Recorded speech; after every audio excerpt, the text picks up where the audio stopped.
प्रभु यीशु मसीह के मधुर और जलाली नाम में आज दिनांक 8 अक्टूबर दिन शनिवार को हम आप सब श्रोताओं का हार्दिक स्वागत करते हैं। आज के दिन के लिए जो वचन है वो लिया गया है भजन संहिता की पुस्तक उसका 102 अध्याय पद नंबर 16।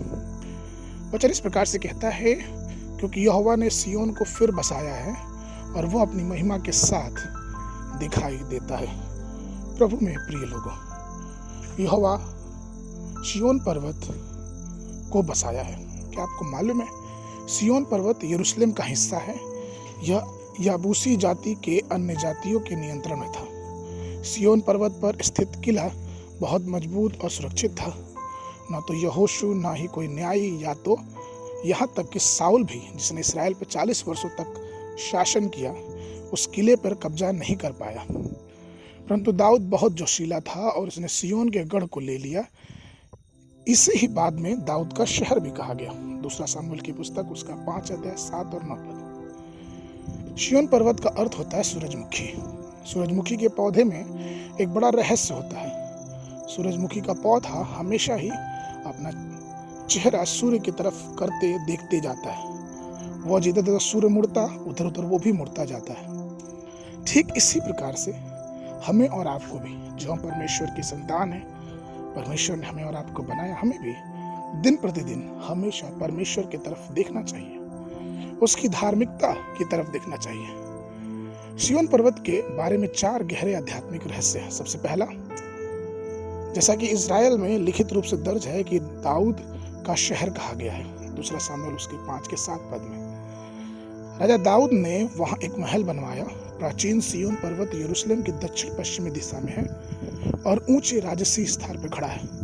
जब सुलेमान ने चारों पहाड़ों को मिलाकर यहोवा का भवन बनाया, सियोन, मोरिया, अकरा और बेजदा, तो ये पहली विशेषता होगी। दूसरी विशेषता यह है कि इब्रानियों की पत्री 12 के 22 में पौलुस कहता है, इसलिए ढीले हाथ हो और निर्बल घुटनों के सीधा करो।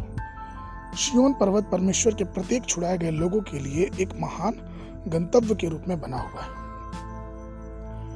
तीसरा, प्रकाशित वाक्य पुस्तक उसका 14 पहला पद, हम स्वर्ग में सियोन पर्वत के बारे में पढ़ते हैं। हम यह भी पढ़ते हैं कि सियोन से जो परम सुंदर है, परमेश्वर ने अपना तेज दिखाया। भजन संहिता 50 का 2। सियोन हमारे प्रभु का निवास स्थान है, जहां भी अनंत नए स्वर्ग, नई पृथ्वी और नए यरूशलेम का उल्लेख होगा। आप सियोन पर्वत के महत्व और उत्कृष्टता को देखेंगे। और चौथा और अंतिम, जिस कलीसिया का निर्माण प्रभु स्वयं करता है, उसे सियोन कहा जाता है। भजन संहिता 102 के 16 में लिखा है, क्योंकि यहोवा ने सियोन को फिर बसाया और वो अपनी महिमा के साथ दिखाई देता है। यह कलीसिया एक विशाल महल है, जिसके कोने का पत्थर और नींव प्रभु यीशु मसीह है, जो प्रेरितों, भविष्यवक्ताओं और परमेश्वर के सेवकों की प्रार्थनाओं के माध्यम से बनाया गया है। परमेश्वर के प्रिय लोगों, परमेश्वर आपको एक उत्कृष्ट अनुभव के लिए बुला रहे हैं। वो बड़े प्रेम से कहता है कि वो आकर हमें इकट्ठा करेगा, कि हम उसके साथ उसके निवास स्थान में रहें, क्योंकि हम उनके आगमन के बहुत करीब हैं। इसलिए तत्परता की भावना अपने जीवन में रखते हुए अपने आप को तैयार करें।